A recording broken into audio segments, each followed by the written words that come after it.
agradecer ver la sala con tanta afluencia, con el susto que tenemos todos con esto del frío, que por estos lares no es algo que sea muy habitual. Pero, en fin, se agradece la asistencia de tantas personas que nos han sala.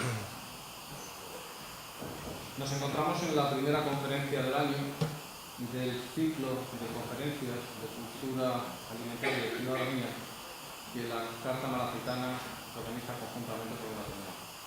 Esta es la cuarta conferencia de este ciclo, correspondiente al 9º año. Como ya saben los que son habituales asistentes a este tipo de conferencias, este año el hilo conductor lo llevamos a relacionar la gastronomía con el turismo. Y bueno, es una...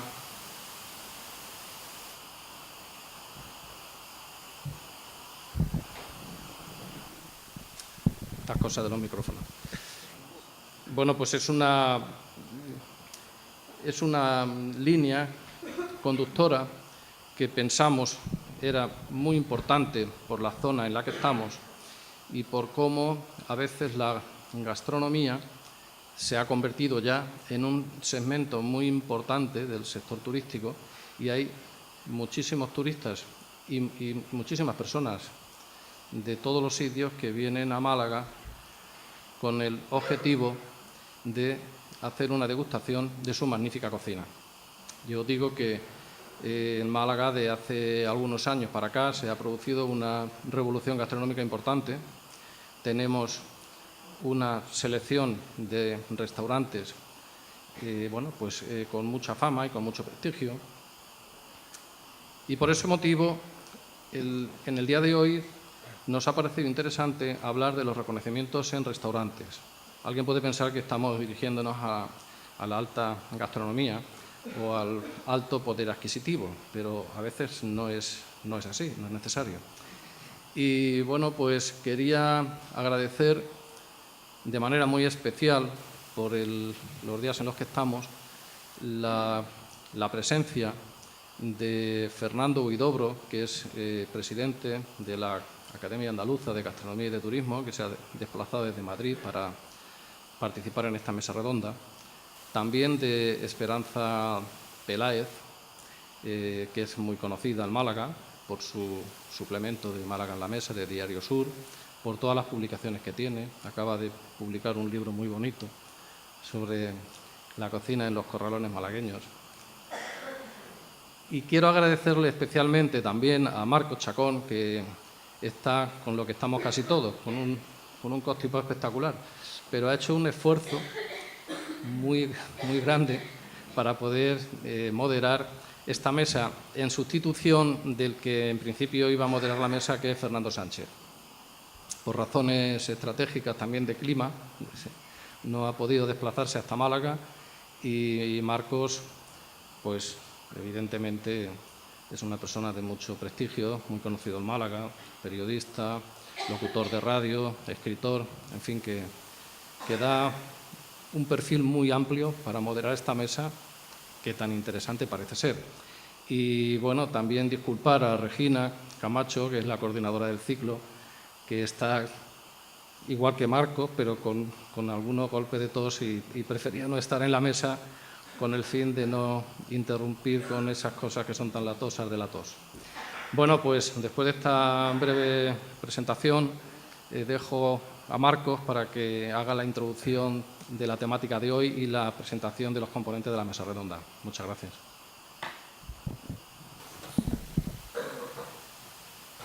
Bueno, pues gracias, Antonio. Espero que los virus nos permitan concluir la mesa redonda convenientemente. ¿A dónde, cuando tengo ganas de ir a un restaurante, a quién recurro? ¿A quién le pregunto? ¿A dónde voy? ¿Qué consulto? Abro el teléfono, miro internet, miro en el ordenador y hay un montón de sitios, un montón de blogueros, un montón de guías ya en internet, otras que están en papel. Los periódicos generalmente tienen información gastronómica, me fío del amigo que viaja mucho y que me dice en tal sitio se come muy bien. De alguna manera, esa es la pregunta que nos hacemos todos en algún momento del año en el que tenemos que dirigirnos, pues eso, a comer a un sitio generalmente especial, ¿no? O que hacemos un viaje y no conocemos muy bien la zona y recurrimos precisamente a todo eso. Todo este mundo, que era un mundo muy restringido hasta hace muy pocos años, se ha abierto en abanico tremendamente. La cantidad de prescriptores, de gente que está aconsejando dónde comer, qué comer, quién es el mejor chef, el chef que no tiene premios pero que está ahí en pleno apogeo, etcétera, es decir, es múltiple. Y nos encontramos muchas veces con la duda de a quién hacemos caso. Nos encontramos, por ejemplo, en Internet ese tipo de recomendaciones que se hacen a través de la clientela. Yo no me fío mucho de eso, pero bueno, eso de que el cliente vaya y dé su opinión. Generalmente da la opinión el que sale mal del sitio. El que sale bien no se acuerda luego de meterse a hacerlo. También hay otros que son tremendamente elogiosos. Hay blogueros que tienen un montón de seguidores. Los seguidores se pueden comprar. 1000 seguidores cuestan 9 euros en la red. Hay empresas multinacionales que se dedican a vender seguidores. ¿Me fío de un señor que dice que tiene 50.000 personas que le siguen o no me fío? Bueno, pues de todo eso yo quiero que nuestros especialistas que tenemos aquí hablen. Ya los ha presentado prácticamente Antonio. Esperanza Peláez es la editora de suplemento sabatino del Diario Sur de Gastronomía Málaga en la Mesa, que está haciendo un trabajo intenso en la divulgación de lo que es la gastronomía, desde la parte más tradicional de la gastronomía, desde los productos, especialmente los productos de la tierra, los productos de fuera que llegan aquí a Málaga. Málaga sigue teniendo en la gastronomía también un cierto carácter cosmopolita, de concentración de productos que vienen de otras latitudes. Y bueno, a través de ese suplemento realiza su trabajo. Pero al mismo tiempo, ahora lo mencionaba Antonio, ese libro de los corralones, antes ya escribió otro, al menos que yo conozca, que fue también sobre la cocina del sur, que fue un recetario analizado donde se recogían recetas que eran tradicionales, las recetas domésticas, esa cocina de las casas, de las abuelas, de las madres, de las tías, que muchas veces ha quedado olvidada y que ella se ha encargado de recopilar. Al mismo tiempo es cofundadora de Kilómetro Cero, que es una entidad que se dedica precisamente a la divulgación de la gastronomía malagueña, con esa filosofía precisamente de Kilómetro Cero, y que ayuda a llevar a la gente de la mano a conocer pues, los sitios donde están los mejores productos, donde está la combinación del paisaje con la gastronomía, etcétera. Es decir, que una labor tremendamente interesante. Y Fernando Huidobro, que como ha dicho Antonio Carrillo, es el presidente de la Academia de Gastronomía y Turismo de Andalucía, pues como dice mi amigo Fernando Sánchez, que es el que tenía que estar sentado aquí, aunque él está en su sitio natural, que es Bilbao, un enamorado, un malagueño enamorado de Bilbao, una cosa extraña, pero en fin, la distancia es así.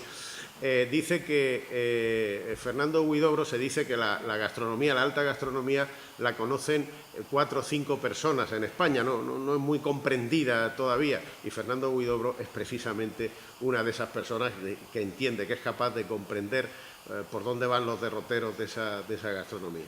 Bueno, pues con ellos dos yo les voy a pedir ahora que hagan un poco, que pongan sus criterios, lo que piensan de todas estas recomendaciones que tenemos, de todas estas guías, la cantidad de guías, desde la más famosa que podía ser la guía Michelin, por ejemplo, al boca a boca, que sería lo más fácil, lo más sencillo, decir, oye, he comido en un sitio maravilloso el otro día, que está no sé dónde, en una carreterita de tal, y que se come de maravilla. Bueno, Esperanza, a ver, cuéntanos, ¿cuál es tu idea, tu criterio acerca de estas recomendaciones?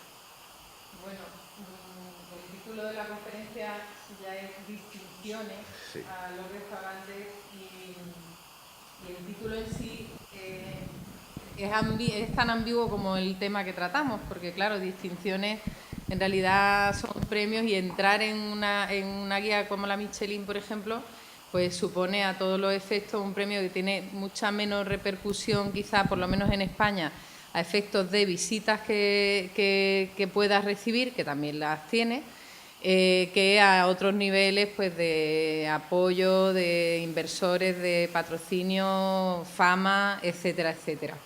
¿Qué sucede? Sucede, yo trabajando en un ámbito local en Málaga, solamente en lo que engloba calle Carreterías de centro histórico hay más de 260, casi 270 establecimientos, bares, restaurantes y cafeterías donde tú puedes comer.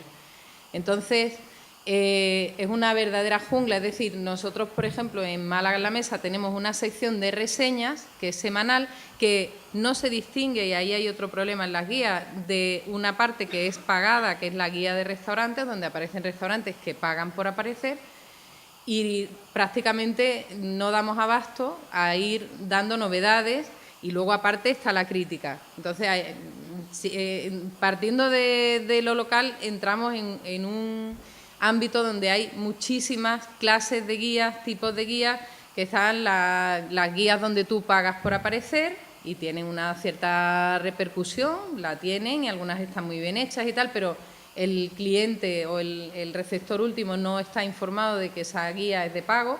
Están las guías tipo TripAdvisor que yo creo que traen de cabeza a muchos restaurantes, a muchos los han elevado a Olimpos, incluso a veces se han hecho experimentos de restaurantes que no existen y que se han ido publicitando en TripAdvisor hasta quedar, hay un caso de uno que queda el primero, el restaurante más recomendado en Londres sin existir, se llamaba La Choza, pero no existía, aprovechó para abrir una vez que ya se había posicionado.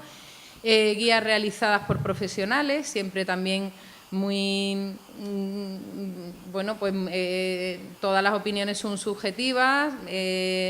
A mí, cuando estudié periodismo, nos explicaban el modelo del New York Times, que era que van 4 personas a un sitio, piden sin identificarse, piden toda la carta, pagan su cuenta y cuando ya han terminado se identifican y tal. Eso no es así en la realidad en muchísimos casos, pero bueno, el profesional creo que tiene un criterio formado y que también su credibilidad depende de que, aunque pueda estar equivocado o pueda no ser justo en alguna ocasión, su opinión esté cualificada. Y luego, pues bueno, hay guías ya de funcionamiento mixto o guías en las que está ya la figura del influencer, de la persona que, como antes ha mencionado Marcos, tiene muchísimos seguidores, sean seguidores conseguidos de forma deshonesta o seguidores conseguidos de forma honesta, y que en muchos casos ahora empieza a ser, por ejemplo, un tema muy candente, si seguimos redes sociales, pues ver gente que ya, pues bueno, yo soy un tuitero, soy un bloguero, soy un lo que sea, y tengo X seguidores y te cobro X o me invitas a comer gratis y yo te pongo una buena crítica, o si no me pagas no vienes. Incluso yo que sé, los periodistas muchas veces estamos, sobre todo los que nos dedicamos a la gastronomía, estamos sujetos a críticas de cuestionarse si nuestra opinión con respecto a un sitio es más o menos justa o rigurosa, y sin embargo yo entiendo que nadie cuestiona muchas veces cómo se hacen otras cosas. Mientras que en mi caso entiendo que por tener detrás un periódico y por tener que defender una trayectoria, pues tengo que ser muy, muy limpia, aunque me equivoque, en mi juego. Afortunadamente yo no califico, y me consta que el crítico del periódico en el que trabajo en reiteradas ocasiones ha pedido no calificar, porque calificar siempre es un problema. Es decir, tú al final, bueno, puedes ser muy amable en el texto, pero tienes que poner una nota y esa nota puede hacer que una persona suba o baje. Digamos que nos enfrentamos a un panorama donde, sobre todo desde mi punto de vista, reina la confusión, y al final quizás deberíamos poder conocer, es decir, si yo lo que quiero es ir a comer que me pongan muchísima cantidad de comida, voy a mirar a lo mejor TripAdvisor. Nos pasó una anécdota en un viaje de kilómetro cero a Oporto, donde terminamos en un restaurante popularísimo de Oporto, que elegimos frente a otro porque tenía muchísimos seguidores, y resulta que el secreto de aquello era que no había manera de comerse un plato, eran como de este porte, daba susto verlo llegar a la mesa. Entonces dice, bueno, luego aquí la gente no está valorando la calidad, lo que está valorando es la cantidad, ¿no?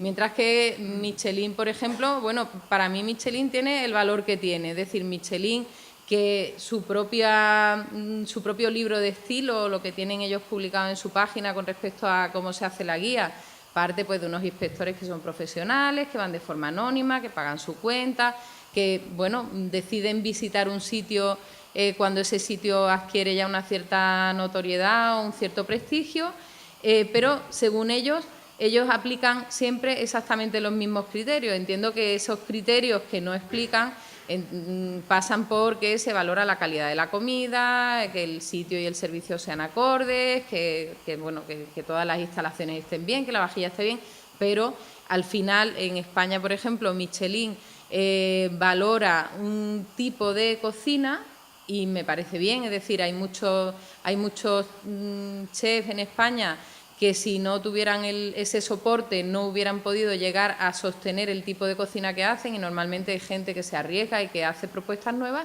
pero luego resulta que en Singapur hay un puestecillo de comida en el mercado que seguramente se come de maravilla, que entra en la guía Michelin. Luego los criterios en principio serán universales, pero luego se aplican de distinta manera. Bueno, Fernando como académico, aunque él antes en la charla previa explicaba que tampoco tiene una relación tan sumamente directa, pero podrá explicarnos un poco mejor cómo se hace, y si queréis ya luego vamos entrando en el debate.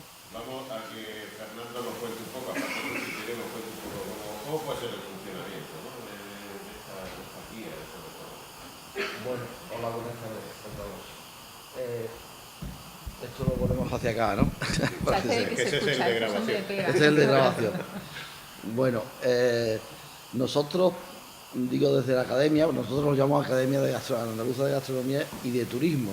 En realidad nuestra academia no es una academia de turismo como tal, sino que es mucho más gastronómica, y le añadimos ese final de turismo porque ya barruntábamos cuando la creamos que la íntima relación entre gastronomía y turismo era algo ya, era una realidad inevitable y que iba a ir a más. Cada día va a más y más y más, y terminará ya no se sabe dónde.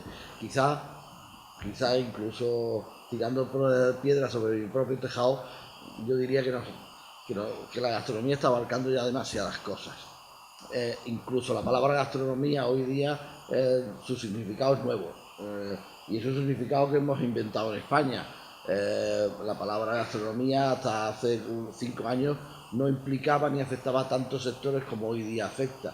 No solamente los restaurantes que estamos hablando aquí ahora, sino implica muchísimo más, abarca el mundo editorial, por ejemplo, los libros que escriben muchísimas personas, no solamente Esperanza, implica a la cultura, implica a la salud. Mucho cuidado, que cada día más, y afortunadamente más, acaba de salir, de publicarse la primera ley contra la obesidad, andaluza precisamente, y así irá abarcando y afectando a mucho más términos. Pero el turismo es uno al que se une indefectiblemente la gastronomía. Los datos también han salido hace poco, yo no soy persona de datos que te sepa decir el porcentaje, pero sí te sé decir que me parece que según los datos publicados hace nada, a finales de este año, o hace unos días, el año pasado lo de quien nos visitaba, cuando hablamos de visitantes o turistas, no solamente internacionales, también nacional, motivados por la gastronomía, el segundo motivo de movimiento y de visitas turísticas es la gastronomía en España. La gastronomía de España, yo creo que es una verdad con mucho soporte, y que se puede decir sin que estemos mintiendo en absoluto. Hoy día en España la gastronomía tiene una significancia y una importancia relativa, además, con respecto al extranjero, enorme, descomunal, porque somos pioneros en, ya decía yo, en lo que es definir la gastronomía y en lo que es hacer un nuevo concepto de gastronomía completamente diferente al que había hasta ahora. Ese turismo que viene o que se mueve en España tiene que guiarse de alguna manera a la hora de elegir un restaurante. Pues para guiarse están las guías que existen desde hace mucho tiempo. Son las guías de papel, que hoy día cada vez son menos frecuentes, pero como decía Marco, pues luego hay sistemas nuevos a través de nuestros teléfonos, de nuestras redes sociales, que llega y que abarcan cada día más y seguirán abarcando cada día más. Pero yo creo que habría que distinguir entre lo que son criterios más profesionales, gente que hace un trabajo específico hecho para eso, buscado para eso, pensado y puesto en práctica para eso, y que lo hace de manera aficionada, como podemos hacer el boca a boca del que hablaba Marco, o el grupo de amigos de WhatsApp que tengan, en el que se hacen recomendaciones de dónde ir a comer, oye, ¿dónde voy? Bueno, esta es una cosa amateur del boca a boca que nos guía y que todos utilizamos, pero que utilizamos a lo mejor quizá dentro más de nuestra propia ciudad o en los alrededores. Pero el que viene de fuera, ya sea de Santander o sea de París a Málaga a comer, por centrar el tiro, lo normal es que busque una guía, si está interesado en la gastronomía. Ya decíamos que hay mucha gente, cada día más gente interesada en la gastronomía, y no solamente interesada en la gastronomía, sino gente que planifica su viaje y que por lo tanto necesita a alguien que le ilumine por dónde ir y que sea acorde a sus gustos, porque cada uno tenemos, como la frase universal previa, dice, cada uno tenemos nuestros gustos y son los nuestros, por lo tanto buscarlos. Entonces hay que buscar unas guías. Es cierto que en las ciudades hay, como Esperanza hace en su periódico y en su separata gastronómica, pues te van influyendo, te van recomendando, van hablando de sitios que tú captas, coges o no coges, o aceptas la recomendación o no. Si eres más aficionado, lees críticas de un poco más amplias, si eres más... Pero al fin y al cabo volvemos otra vez a las guías, es decir, lo que trato de explicar, no sé si suficientemente clara, de forma clara, es que las guías son realmente utilizadas y que son, creo yo, la principal fuente de información sobre el restaurante que tenemos. Yo, por ejemplo, hablando o pensando como persona que le interesa la gastronomía, que se dedica a ella, yo las miro, yo las consulto, yo estoy al tanto de lo que se mueve en ellas, es decir, quien esté interesado en esto, si quiere realmente saber dónde va a comer y no simplemente llega a una ciudad y cae donde cae, pues se sienta, en todo su derecho está, pero no estará interesado en la gastronomía en ese caso. Quien quiere, lo que tiene que mirar son las guías. ¿Y qué guías tenemos? Pues yo creo que hemos hablado de las que hay, porque es que se cuentan con los dedos de la mano. Para el cliente, luego está desde el enfoque, para el turista extranjero, podemos decir lo que queramos, pero hoy día el turista extranjero se guía por una sola guía que se llama la guía Michelin, que es la que tiene mayor capacidad de influencia o de llegada a las personas interesadas en gastronomía. Luego, como guía nacional, tenemos la guía Repsol, ahora podemos hablar de ella. Luego, guías internacionales, pues sí, existe la Renoir, existe la Condé Nast Traveler, pero ninguna llega al nivel de influencia y de capacidad de consulta de la Michelin. Han surgido, aparte de las guías, otros conceptos nuevos, no sé cómo llamarles, que son listados, utilizando palabra inglesa otra vez de nuevo, los rankings, como son la guía 50 Best, que no sé si la conoceréis, también está auspiciada por una revista de gastronomía inglesa que se llama Restaurant y que patrocina un agua mineral italiana que se llama San Pellegrino. Los intereses económicos están indudablemente imbuidos en todos esos nuevos rankings, igual que lo están los que luego en las redes sociales pueden ser TripAdvisor, porque al final son negocios. Mucho cuidado, no nos confundamos. Aquí hablamos de empresa, negocio y de dinero. El que piense que aquí hay algo altruista no es cierto, porque no existe ninguna, no hay ninguna guía gratuita que no pretenda algo, que no quiera ganar dinero o que no tenga que ser sostenible económicamente. Luego, eso es una cuestión muy importante, ya lo ha apuntado Esperanza. aquí todo el mundo, los periódicos también tienen que sostenerse, los periódicos también buscan el que los restaurantes para anunciarse les paguen una cantidad determinada por su publicidad. Estamos en un mundo mercantilista 100%, y eso no lo podemos olvidar a la hora de pensar en guías. Por eso yo me mojo en el sentido de decir, para mí, como interesado en la gastronomía, como persona que visita, como visitador asiduo y continuo de restaurantes en todas partes donde voy, donde puedo, para mí la guía de referencia es la guía Michelin. Con sus virtudes, con sus defectos, obviamente los tendrá, pero para mí tiene una estructura, un método y un sistema de funcionamiento que hace que se distinga sobre todas las demás. Sí que es verdad que, como tú decías, Antonio, la guía Michelin es un reconocimiento, es un premio, y son pocos los restaurantes que tienen cabida en ella.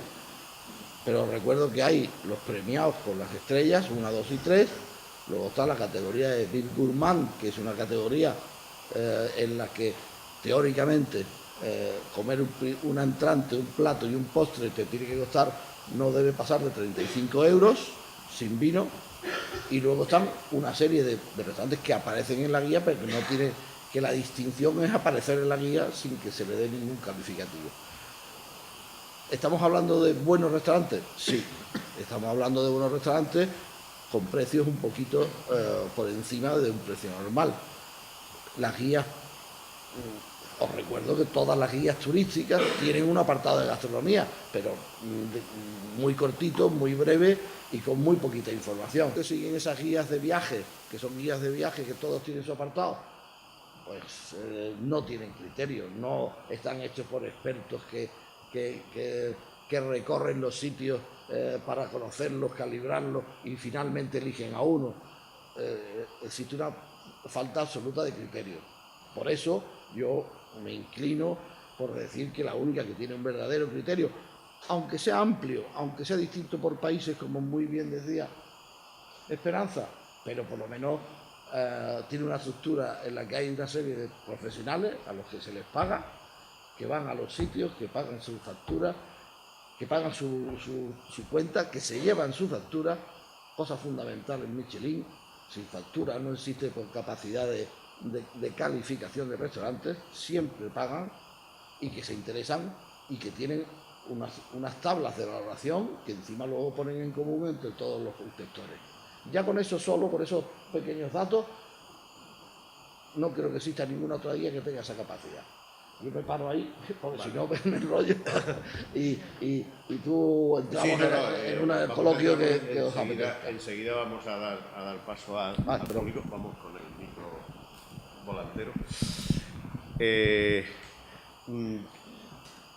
Se habla de criterios y a mí me gustaría saber vuestra opinión sobre los criterios, porque estamos hablando, quizá la guía, evidentemente la más conocida es la guía Michelin, pero estamos hablando de criterios. Muchas veces a la guía Michelin se le ha achacado, por ejemplo, el que tiene unos criterios excesivamente internacionales, que hay, por ejemplo, en España hay restaurantes que merecerían tener ese premio, porque en realidad lo que pasa con la guía Michelin es un premio.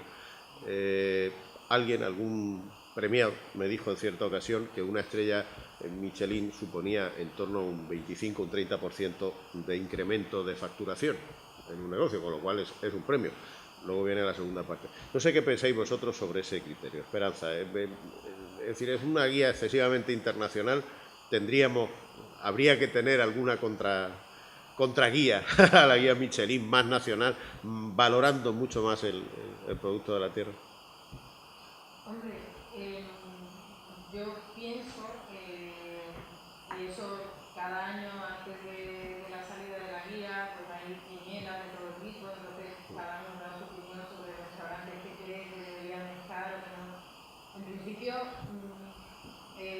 mí me da la sensación de que los distinguidos con estrella, porque también hay restaurantes que aparecen que están en general que no tienen de calidad muy aceptable, pero en España sí me da la sensación de que siguen un criterio de cocina creativa, de cocina de concepto, de cocina de vanguardia, de un tipo de cocina que buena parte del público mismo en España todavía no acepta, porque todavía hay gente que no entiende por qué tuvo que deconstruir Ferran Adrià la tortilla de patata y todo lo que vino a continuación, o simplemente pues se consideran unos restaurantes que no están al alcance del bolsillo de la gran mayoría de la gente o de una buena parte de la gente, ¿no? Eso no quita ni pone. También digo eso, que hablando con la gente que está trabajando en esos restaurantes, que son equipos pues muy entregados y gente que está haciendo cosas de mucho riesgo, pues a más de uno ha venido a salvarle la vida el que le den una estrella Michelin, porque le ha traído un público que en algunos casos, como hace un par de años, espero que las cosas hayan cambiado, pero José Carlos García decía en una entrevista: más del 90% de mi público, de la gente que viene a mi restaurante, es gente de fuera de Málaga. Y recibo más reservas desde el extranjero que en mi propia ciudad. Luego yo sí pienso que hay mucha gente que rechaza ese criterio de las estrellas Michelin, y otra mucha que lo magnifica, ¿no?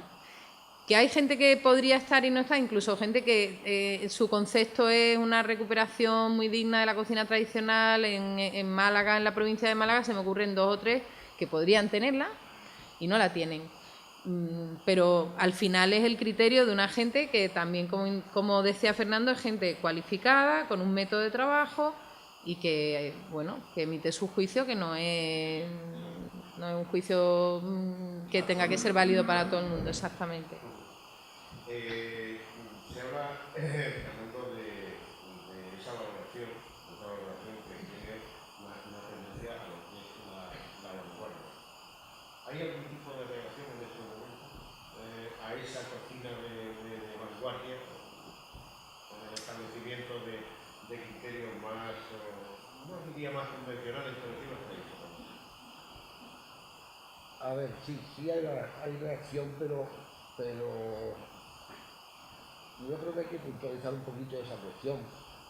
Sí que es verdad que se premia la Michelin, sí que la Michelin España, mucho cuidado, porque no existe el mismo criterio Michelin para España que para, muy bien como decía, para la guía Michelin asiática, que está en Singapur, en Japón, y que tiene una cantidad de estrellas excesiva y completamente desmesurada, porque se creó en 2005, me parece que fue, es decir, tiene muy poquitos años de vida y empezaron pues de manera exagerada. Pero yo, para mí, en España el criterio que prima de la cocina de vanguardia, por llamarla así, es que yo creo que ya la cocina de vanguardia, la vanguardia no puede ser eterna. La vanguardia estuvo con Ferran, duró un poquito más en su vida, como toda vanguardia, y luego pues murió tras cumplir su finalidad, que es de ser una punta de lanza y de crear una cocina nueva. Esa cocina nueva, para mí, no tiene duda, para mí, es una cocina técnicamente mejor que la anterior, es una cocina que cuida muchísimo mejor los puntos de cocción, que ha levantado, que ha quitado y ha olvidado taras que la cocina tradicional tiene, no porque sea mala, sino porque no coincide con los criterios que hoy día todos o casi todos utilizamos a la hora de comer y que queremos. No queremos comer grasas como hace 15 años. Ni que los pescados estén absolutamente destrozados y que hayan perdido toda su capacidad de sabor y proteica y de todo. Entonces, yo no me inclino por decir que los criterios de Michelin pasan por una cocina de vanguardia. Sí que es verdad que Michelin tiene muy poca recomendación de restaurantes que hacen cocina de producto, que se llama ahora, no tradicional como de por sí, sino de producto. ¿A qué me refiero con lo de producto? Bueno, yo creo que es obvio, ¿no?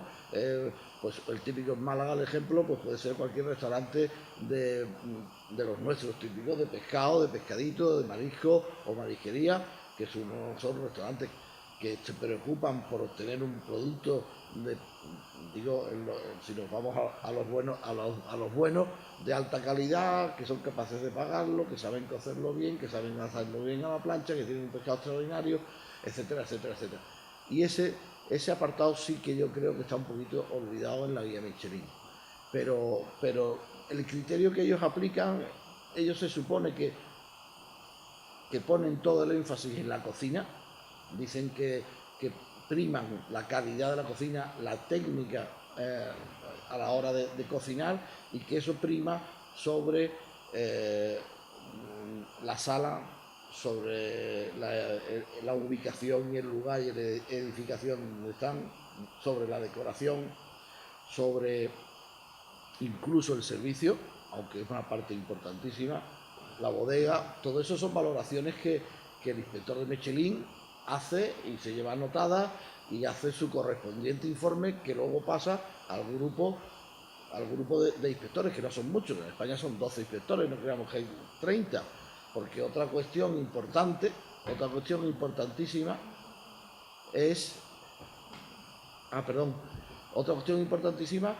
es que, vuelvo a los dineros, porque los dineros son los que mandan, es que Michelin es una empresa multinacional dedicada a vender, a fabricar y a vender neumáticos. Tiene un departamento comercial que se dedica a vender neumáticos, y dentro de ese departamento comercial tiene un subdepartamento que se llama Guía Michelin en cada país.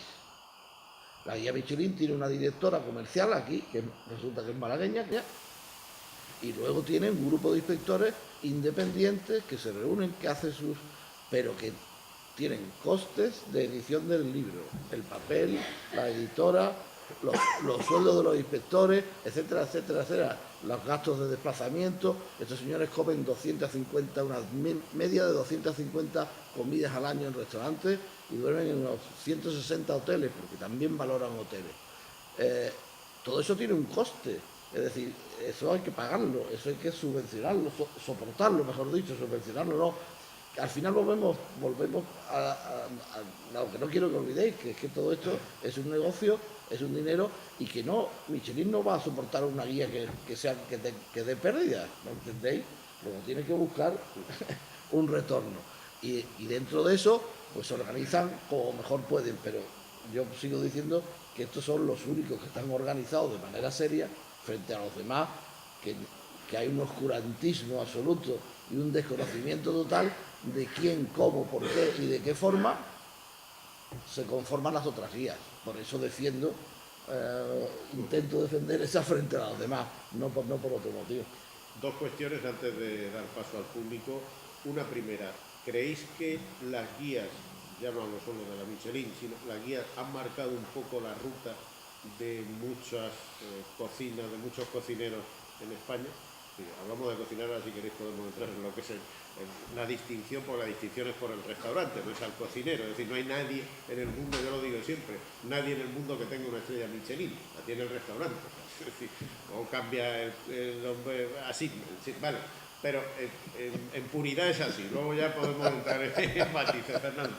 Pero en cualquier caso, ¿vosotros creéis que han podido marcar esta serie de distinciones lo que es la ruta de la cocina, de la evolución de la cocina española en los últimos tiempos? ¿Ha llegado hasta ese punto, en esa influencia, influir de tal manera que diga, bueno, yo busco... Hombre, si alguien se plantea, voy a conseguir una estrella Michelin en España, claramente pues no montará una marisquería o no montará una taberna donde no haga algo muy especial con eso, ¿no?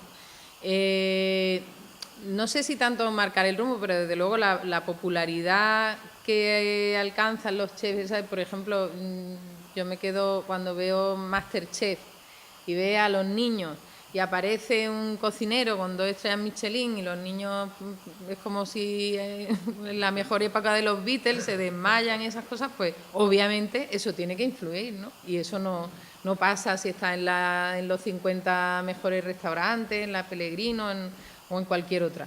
Entonces, en ese sentido, imagino que alguna ha marcado, y que también hay gente que sabe que Michelin, pues eso, valora Yo más que cocina de vanguardia o creativa, sí que diría que se valora el concepto, es decir, la narrativa que tiene un restaurante, qué historia estás contando tú con la comida, porque a día de hoy la comida tiene que contar historia, es decir, ya hoy no vamos a comer a un restaurante cosas que no podamos comer en casa, porque la mayor parte de esas cosas las podemos comer en casa. Sino que vamos a comer una comida distinta, como decía antes Fernando, pues pensada y presentada de una manera que no es tan fácil de hacer en casa. Ahí me quedo porque también me enrollo un poco. No, yo lo que sí quería, porque también creo que merece la pena pensar a quién utiliza las guías y quién le saca provecho a las guías. Es decir, el turista extranjero ya hemos visto que si viene a España y que uno de los motivos que ya sabemos a ciencia cierta que es para uno de los motivos que es la gastronomía, ese va a mirar las guías, luego es un primer interesado. El propio español que se mueve dentro de España y visita otras ciudades, pues también las consulta. Las consultamos para ir dentro de los restaurantes de nuestras propias ciudades, las guías, yo creo que en muy escasa medida. Yo no me veo a mí mirando la guía de Michelin para ver dónde voy en Málaga. Por ejemplo, un poco tonto, pero creo que no es... pero luego falta ahí que era lo que yo creo que estaba poniendo sobre la mesa Marco y que Esperanza puntualizaba, luego falta los mayores interesados, que son los cocineros. Los mayores interesados están en las guías potentes como Michelin o como Repsol, que hoy por hoy son las dos. Estar en el 50 Best, estar en el que yo hablo, eso es la maravilla, pero en España, aunque somos el país que más tiene, tenemos 10 restaurantes en el 50 Best, ¿no? Pero eso ya es a nivel mundial, internacional, entonces lo voy a dejar un poquito aparte. Los cocineros, los que pretenden, quieren, y el cocinero, hay cada vez menos cocineros que se contentan con tener su restaurante y que les vaya bien. El cocinero hoy, al ser además un animal mediático ya y pretender ser un ídolo de chavales, pues quiere más, obviamente, quiere que su restaurante sea conocido. Y el tener un reconocimiento como estrellas Michelin o como Sol Repsol, más la primera que la segunda, al cocinero le conlleva fama personal. Es decir, está cumpliendo su sueño, por decirlo de alguna forma. Todos queremos con nuestra profesión destacar y que se nos reconozca.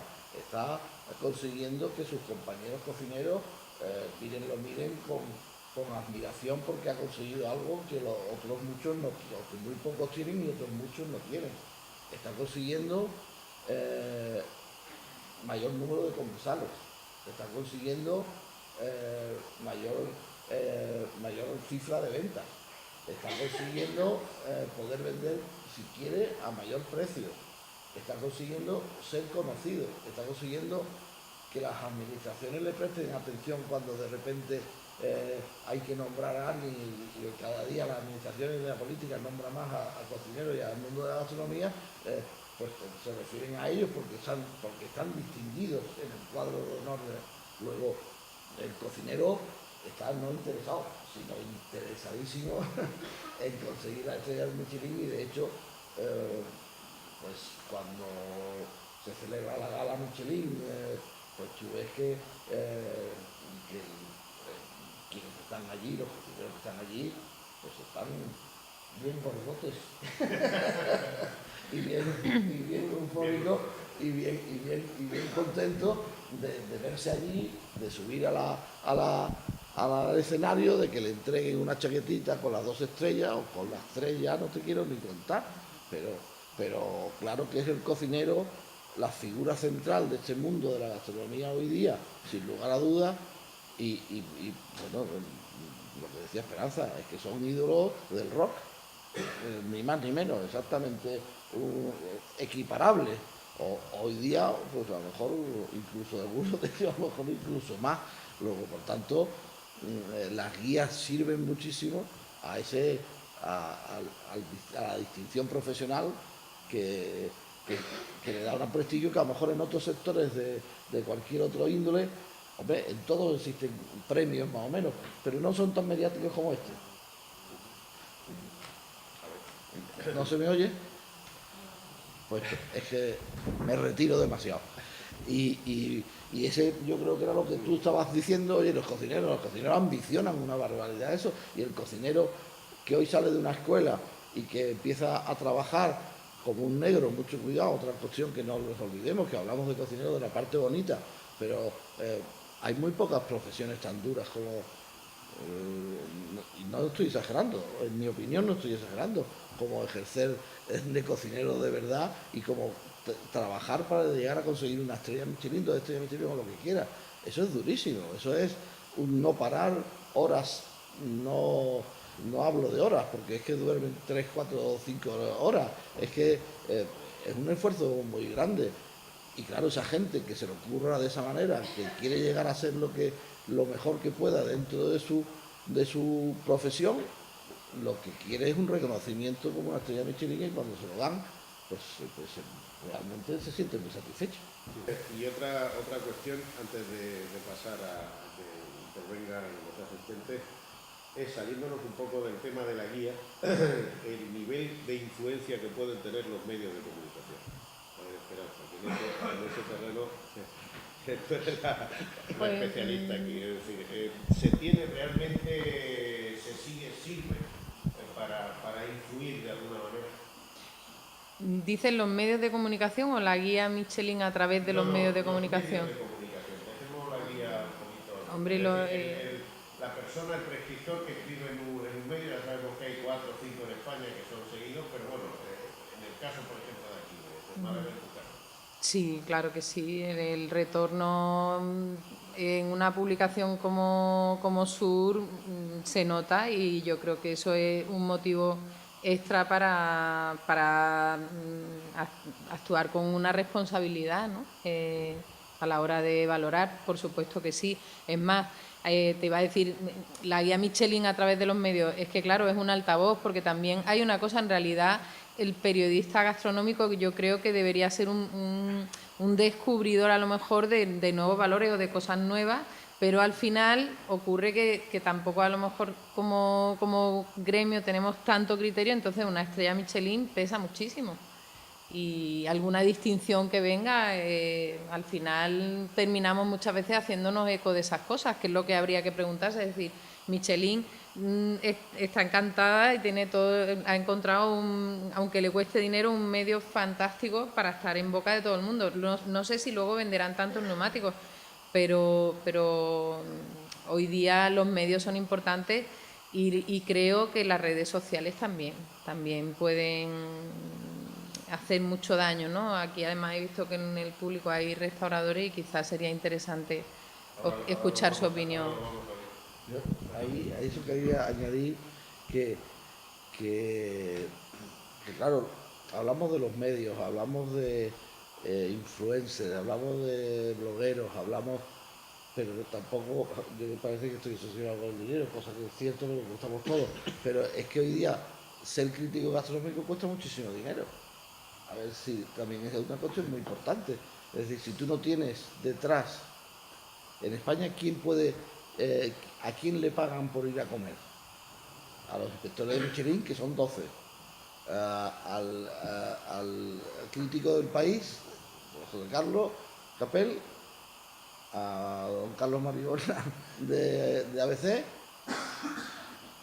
y no me sé de los periódicos provinciales, pero esas cabeceras normalmente no tienen dinero ni dedican recursos a que Esperanza se vaya a comer a los restaurantes para poder hacer la crítica. Luego, al final, a los que no les cuesta comer, porque se lo paga para quien trabaja, son 6, 20, me da igual, 25. ¿Cuánto se decía Fernando? ¿Cuánto? Luego, al que quiera saber de cocinar, al que quiera saber de restaurante, el que quiera saber y tener...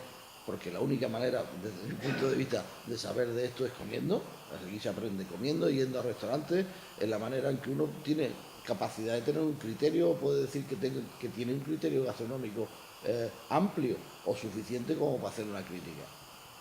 Tiene que gastarse un dineral en llegar a poder ser alguien que realmente tenga detrás un bagaje que que le dé capacidad de hacer crítica, entenderme, crítica profesional.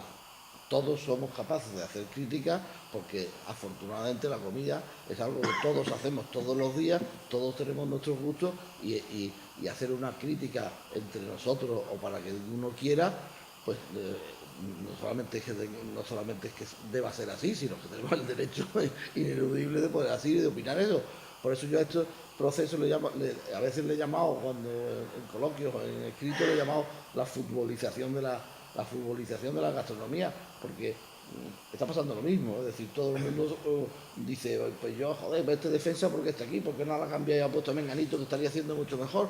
Pues ahora todos decimos, vale, y esta patata, ¿por qué la pone aquí que tenía que poner una cebolla? Bueno, vale, sí, perfecto, pero cuando hablamos de crítica o hablamos de alguien que dé su opinión en una guía o que trate de dirigir al resto porque tiene conocimientos, porque sabe, igual que hace un crítico de cine o un crítico de toros, pues ha ido a los toros 500.000 veces en tu vida, o si no, difícilmente va a hacer una crítica. O tú te has hinchado de ver cine, películas, te sabes los títulos, subtítulos y la escena, o difícilmente opinarás con criterio de cine, pues es lo mismo. Yo creo que debería imperar eso, por lo menos, darle un tono de profesionalidad a la crítica gastronómica, como no puede ser de otra manera. Y para eso hace falta pues, mucho tiempo, muchas visitas y mucho bolsillo. Efectivamente.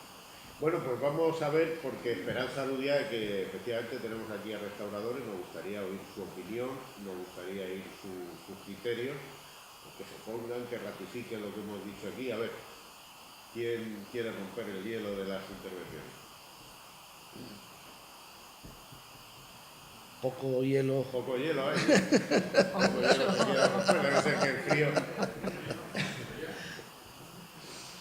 A ver, curiosidades de la guía. Por ejemplo, ¿Queréis, no lo sé, que decía, ¿queréis? antes lo que decía Fernando, yo decía de que la guía Michelin no se le da a una persona, se le da al restaurador. Es decir, el porcentaje que tiene la cocina, porque yo he defendido siempre que una cocina media se puede defender con una buena sala.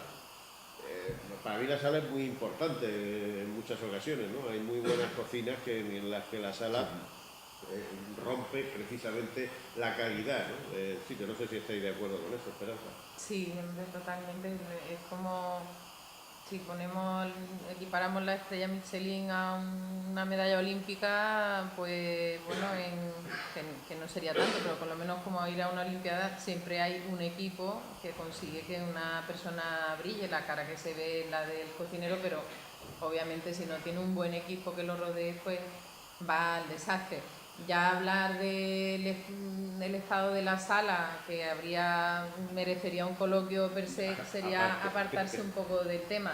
Solamente una cosilla que ha comentado antes Fernando y que tiene mucha razón, es decir, que hacer crítica y comer todos los días en la calle cuesta mucho dinero, pero algunos intentamos pagar, a pesar de que el periódico luego no nos lo pague. Y a lo mejor hay restaurantes que no puedo visitar porque no están al alcance de mi bolsillo, ¿no? Entonces, bueno, simplemente por acotar, porque también conozco otras situaciones en las que en teoría el periódico lo paga todo, pero luego hay otras licencias que se dan, ¿no? Y que las he visto también. Entonces, bueno, pues efectivamente es muy difícil mantenerse en este ámbito con una cierta honestidad, integridad, pero igual que en todos los demás y se intenta, ¿no? Yo quería, sí, a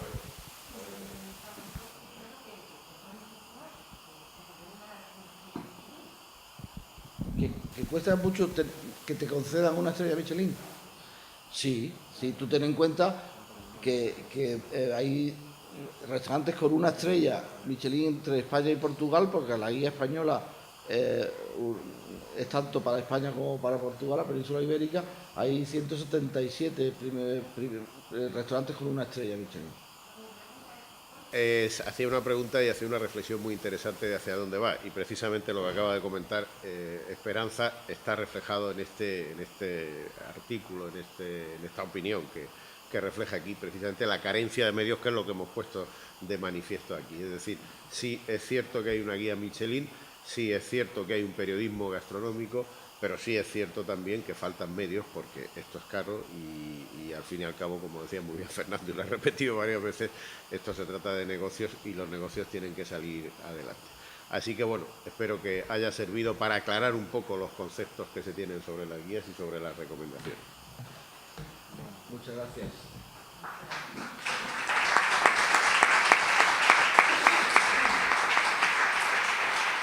Bien, bueno, creo que ha sido una tertulia, una mesa redonda muy interesante. Se ha hablado de muchísimas cosas y nos han sacado de muchas dudas dos personas como Fernando y como Esperanza, que bueno, pues saben mucho de todo esto que hemos estado comentando.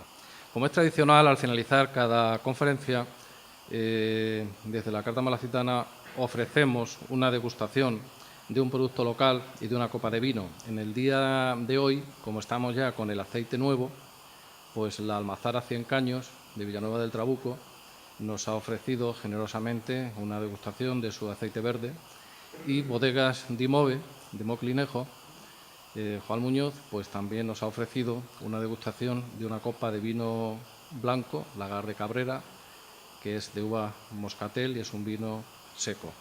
Y antes de finalizar, el agradecimiento que la Carta Malacitana tiene con los dos conferenciantes de hoy de la mesa, pues vamos a tener un detalle para que nos recuerden. Y bueno, pues es una cerámica original y que espero que les guste, y bueno, pues que cada vez que la vean se acuerden de este momento que hemos tenido tan entrañable y de tanto conocimiento y de tanta sabiduría.